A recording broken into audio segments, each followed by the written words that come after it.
Tony Beets has survived decades that severe winters, deadly machines, and crucial mining decisions. But at 65, his biggest fight wasn't aerial. From the internet, unsettling claims emerged overnight that began spreading, depicting a guy facing dire repercussions that greater than gold rush. The tales circulated quickly, catching fire. Outrage outpaces facts on social media. Longtime viewers felt shocked. Some thought it was inevitable. Tony's background conflicts and his notoriety made the story plausible. But what truly happened? Why did so many believe the story? Find out how a family hardship inspired ambition. It begins in Asmal, Dutch town. Tony Beets was born December 15, 1959, to Klaus and Magda Beets in tranquil Dutch farming village Videns. Life there was easy but difficult. From childhood, Tony was surrounded by hard work, long days, and big machines. That atmosphere shaped him. He gained discipline, resilience, and depth at respecting labor. Tony's family relocated to Berg Ward when he was 7 in Friesland. Soon after, his childhood changed drastically. His father had a major injury that prevented him from farming. Suddenly, much of Tony was responsible. Tony ran when most kids were still learning school to operate farm equipment and regular activities. Early challenges caused him to grow up quickly, forming the rugged. People would recognize his confidence. Tony recognized it despite generations of farming. Farming in the Netherlands wasn't his future. In his early 20s, he was restless and seeking more. He wanted chance, regardless that IT meant beginning over. Tony, 23, made a risky choice. Along with Minnie, his future wife, he left everything familiar and immigrated to Canada. They brought $300 to BC. Not an English word. A true faith leap. The Tony learned English, the some learned amid noisy construction sites, while others watched soap operas, survival first. Tony's first Canadian job was milking cows in Salomon Arm $4 4/hour. He quickly realized it wasn't enough. He quit and joined construction. Work ethic distinguished him fast. Within a week, he became foreman. From Tony worked harder to learn heavy machinery and eventually machine operator on oil pipeline construction. Just as many worked hard, working in retail, healthcare, and food services to survive, they created a life from nothing. The rumors began. Friend discuss about Yukon. Gold, large money, $1,000 plus workers' week, a huge sum in the early 1980s. Tony Beets' kind chance that alters everything. After hearing that, he couldn't ignore it. In March 1981, Tony chose to personally verify the stories. He packed and headed north to Dawson City, Yukon, follow gold and large paycheck rumors across territory. But when he came, realism hit fast. He arrived too early. Mining season hadn't begun and no work was available. Tony turned back to British Columbia, out of alternatives. The oil pipes and everyday grind. The Yukon remained in his imagination. That dream arrived in 1984. Gold mining company offered him Yukon work, promising enough to make the move permanent. That moment Tony's mining career began. Beginning at the bottom, he drove gigantic earth movers. He would possess the Tamarack mines. Tony soon started Tamarack Incorporated was his Dawson mining district operation. Working tirelessly, Tamarack expanded with stubbornness and the luck every miner wants. That became one of Yukon's largest private placer gold mines. In a place where success is uncertain, that achievement mattered. Yukon mining allows Tony maximize the 7 workable months he had each year. His staff had grueling schedules, typically working 12 to 14 hours, mechanically pushing through cold showers, failures, and prolonged uncertainty.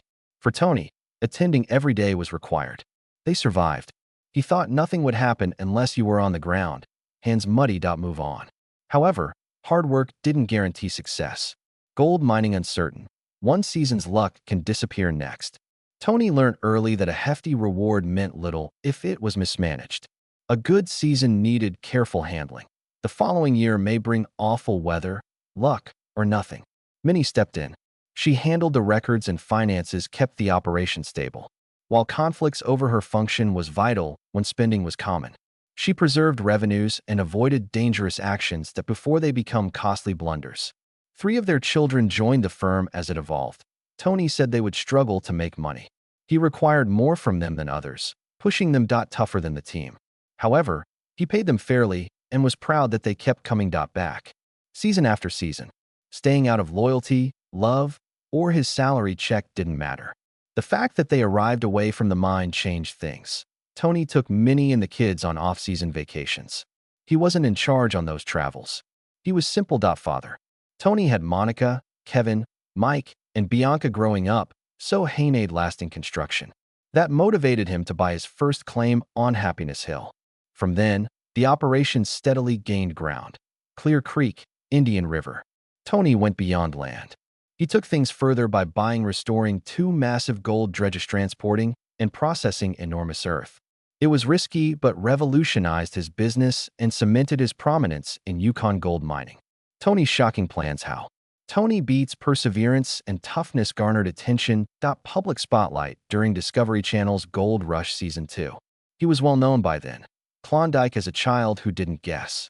When struggling miner Todd Hoffman sought Tony, was his first stop for advice.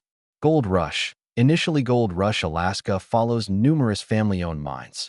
They search North America's hardest areas for gold. The show premiered in December 2010. Focused on Oregon's unemployed men who traveled to Porcupine Creek, Alaska, to change their lives. Lost their jobs, had little left to lose, and nearly no actual gold mining adventure. They learned everything the hard way, and cameras rolling. Todd Hoffman had many setbacks in his debut season. His wash plant broke down, halting output and consuming time and morale. On-site technician James Hirnis kept things operating for the group. But even that wasn't always enough. Todd eventually enlisted his friend Dave Turon, who had worked in his family's business for years. Quarry. Dave provided much-needed organization and technical expertise. The tension rose only when mid-season, veteran miner Dakota Fred Hurt joined the team. His appearance caused claim disputes that led to one of the show's most famous episodes. Moments. Cast members fighting. Despite turmoil, Hoffman crew persevered and won 14.640 of gold. It wasn't much, but it got the show a second season. Tony Beets debuted in that second season's Drill or Die episode. Though brief, the guest appearance had a tremendous impression. Tony gave Todd simple but important advice. Start drilling test holes instead of guessing.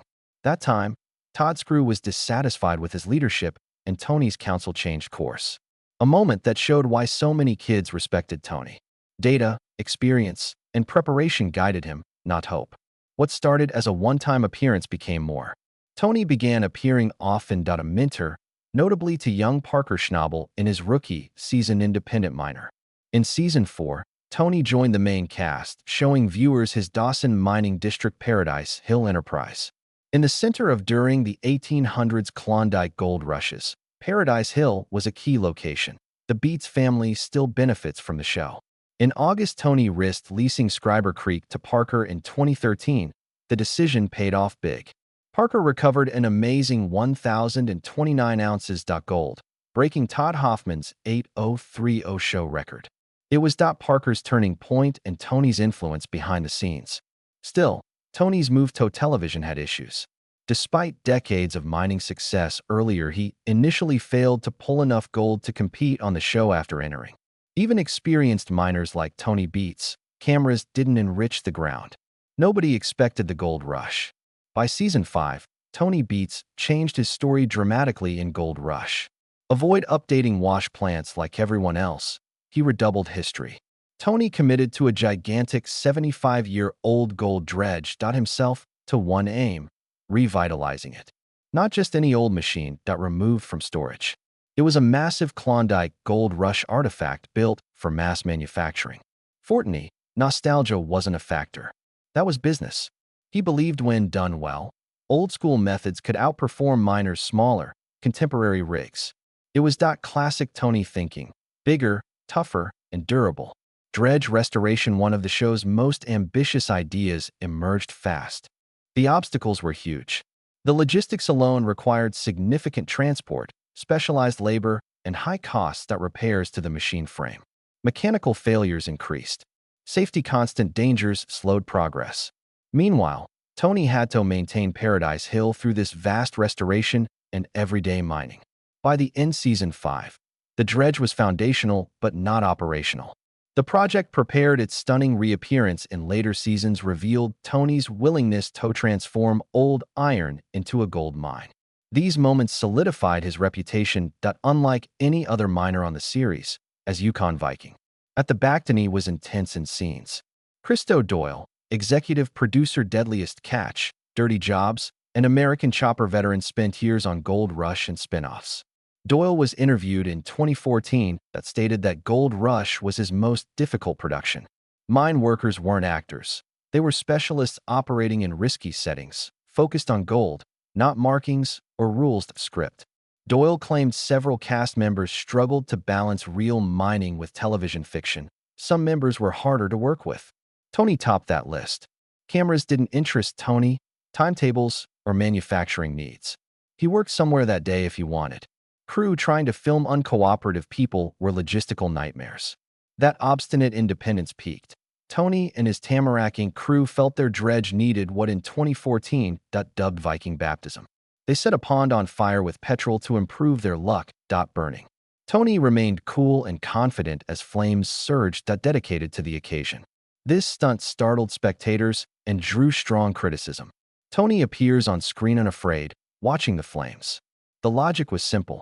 Dredge confronted obstacle after obstacle, and the team hoped this dramatic act would fix problems. The sequence was filmed October 2014, but aired the next year. The local government, however, take it seriously. Tony, his company, and staff were charged with dumping rubbish in a water management area without telling inspectors. Yukon Water Act violations. Over $1,000 was fined after a guilty plea, but the tale went beyond a fine. The court considered a sentence over $30,000. In response, Tamarack Incorporated lawyers appealed, argument that the corporation was not accountable for what happened. As events unfolded, unexpected evidence entered a White Horse courtroom. Gold Rush footage was shown during trial. Petrol was dumped into a Dawson City pond next to a parked car of mining gear. Moments later, a torch ignited the water. Yukon's leader mine inspector Robert Saver stated that his agency discovered the incident in March 2015 following receiving a complaint from Yellowknife-based Environment Canada enforcement. That complaint sparked an inquiry by the Territorial Department of Energy, Mines, and Resources that resulted tow charges. Court showed the 30-second tape with voiceover describing the act as Viking baptism to change the dredge's luck. The footage clearly showed Mark Favren, a welder with Tamarack, pours petrol into water. Later, Favren said he sought Tony Beets' approval to pour petrol into the pond. He used around half a 7.5 L gas tank. Favren also denied knowing cameras were rolling, that he tried to get out of picture when he saw them. As he described, said it was a joke during a busy day on work. The judge seen things differently. Judge Chisholm noted that Tony Beets could halt the act but decided not to. The court noted that Tony actively filmed, and there was no proof he attempted to prevent the sequence from being performed or transmitted worldwide. The clip concluded with Tony standing up before the flaming pond, happy with the result. That moment mattered to the court. Judge Chisholm conclusion. Tony gained from televised exposure and showed no remorse. After the Tony confessed at the hearing, he acknowledged that he should have acted as leader to halted it. He didn't, and he went to court that he called the joke a bad one and accepted the fine responsibility. The public's response shocked many. Most Gold Rush fans thought the fire image was a visual effect or planned moment for drama. Few realized it was real or had major legal ramifications. It wasn't until press reports revealed Tony Beets and his crew guilty of breaking the Yukon Water Act that fans knew the truth. Despite appearances, the courtroom was real. Battle. Tony's million-dollar bet.